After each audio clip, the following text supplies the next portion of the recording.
Magandang umaga! Kumusta po? Narito po ulit ang update natin para sa lagay ng ating panahon ngayong umaga po ng June 29, 2025.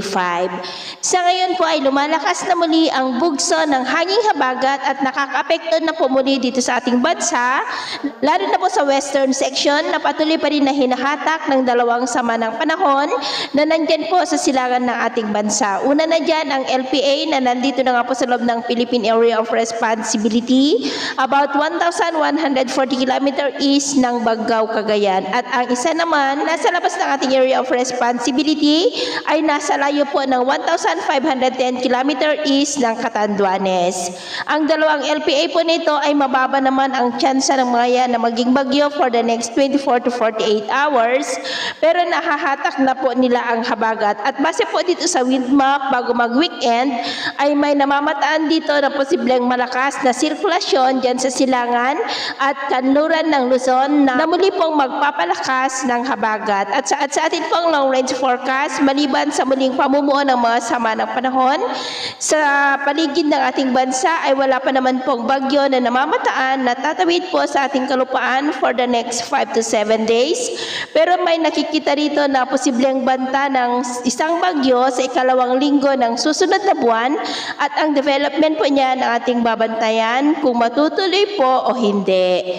At sa lagay ng ating panahon, ngayong madaling araw ay may mga isolated rain sa may Kabisayaan, Zamboanga Peninsula, Basilan, ilang bahagi ng Northern Mindanao, Surigao del Norte, Sorsogon, Occidental Mindoro, Romblon, Bicol Region, coastal areas ng Pangasinan, Zambales, Bataan, Metro Manila, Nasugbu, Cavite, Polillo Island, Ilocos Region, ilang bahagi ng Cordillera, Isabela at ilang bahagi po ng Cagayan.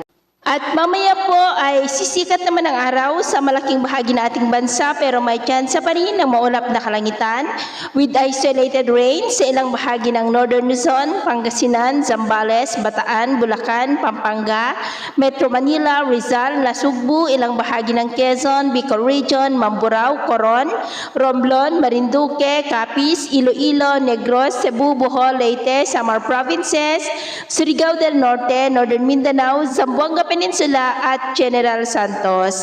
At mamayang hapon, mas maraming lugar ulit ang makakaranas ng mas maulap na kalangitan with isolated rains sa iba't ibang bahagi ng ating bansa. Kaya mag-ingat po tayo dahil posible pa rin ang mga banta po ng mga pagbaha at pagguho ng lupa. At sa atin naman po mga baybayin, wala naman na po tayong nakataas na namang gale warning signals, pero iba yung pag-iingat lamang po kung papalaot tayo para po mas makaiwas sa mga sakunang pangkaragatan. So, ito na ang latest update natin sa araw na ito. Ako po muli si James na nagsasabing sa kahit anong pagsubok po na darating sa ating buhay, huwag na huwag po tayong mawawalan ng pag-asa. Thank you and God bless!